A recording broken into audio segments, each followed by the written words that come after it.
دلم شور افتاده چرا خسرو نیامد؟ ساعت 12 شب شد. مگه شما دوتا با هم نبودین؟ چرا؟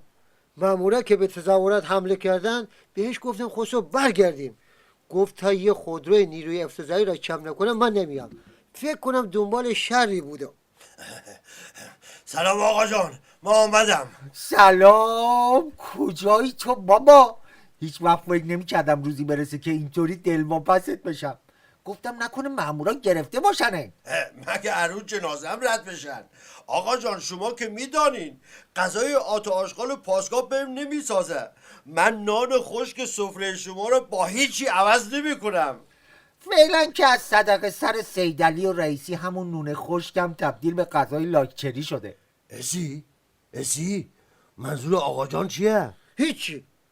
دولت رئیسی تر جدید داده، میخوان نون رو یارانه کنن. هر نفر روزی 2 نون. شوخیه دیگه نه؟ من نانوایی تا خانه برسم 2 نان خوردم. نان مسلمانا. آقا سفتر دوستم دانشجو بود، ساندویچ فلافل واسم بخرید 2200 تومان. الان فقط نون اون ساندویچ شده 10,000 تومان. البته دوستم هنوز دانشجوه، چون این تراژدی مال همین 2 ماه اخیره. من اصلا نمیفهمم تو چرا اینقدر درگیر دانشگاهی؟ اسنپ که دیپلم قبول میکنه که. یادش بخیر یه زمان با 70 تومن میرفتی بندر، کلی جنس میخریدی میآوردی تهران کاسبی میکردی. الان فقط ساندویچ بندری شده 70 تومن.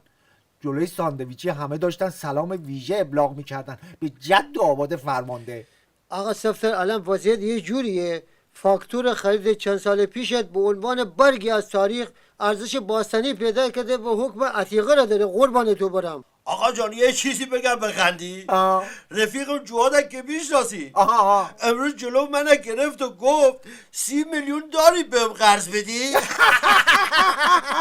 مطمئنی با تو بود بابا؟ آری کسی دیگه به جز من تو کوچه نبود. بیچاره به کادون زده.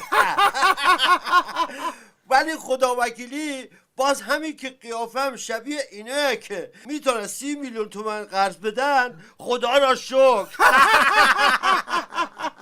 بس دیگه بابا، اینقدر از گرونی و بدبختی گفتین حالم بد شد. اسی جان یه خبر علمی از تو مجازی بخون یکم حالمون عوض شه بابا. الان تیبولا میستر نوشته دانشمندای بزرگ دنیا گفتن مصرف لبنیات باعث جلوگیری از سرطان روده میشه. نه بابا جان تو به اون دانشمندا بگو تو ایران قیمت لبنیات یه طوری شده که خریدش باعث سکته قلبی میشه، دیگه کار به سرطان روده نمیکشه. راستی این رئیسی جونور شیر رو دیگه چرا گرون کرده؟ به خاطر گاوه که بهش رأی دادن. راست میگی بابا. البته سخنگوی دولتشون گفت فقط 3 قلم کالا گرون شده: جامدات، مایعات، گازها.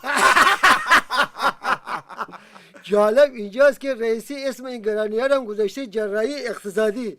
میگه دارم اقتصاد بیمار را درمان میکنم. اونو ولش کن بابا جان، مردم واسه حرفای این یارو ترم خورد نمیکنن. کی گفته آقا جان؟ اتفاقا مردم برای رئیسی خیلی چیزا خورد میکنن، از جمله دنداناشو.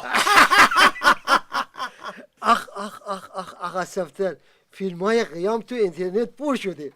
امشب چند شرح دیگر هم اضافه شده. نه بابا قدمشون مبارک.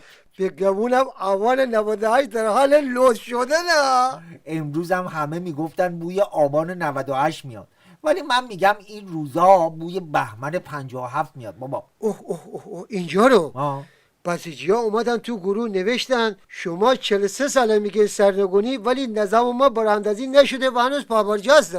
براشان بنویس یه آخوندی از طبقه 20 افتاد به طبقه 2 که رسید، گفت خدایا شکر تا اینجا به خیر گذشت. حالا این حکایت شما ارزشیار که میگن 43 ساله براندازی نشدیم و نظام پابرجاست.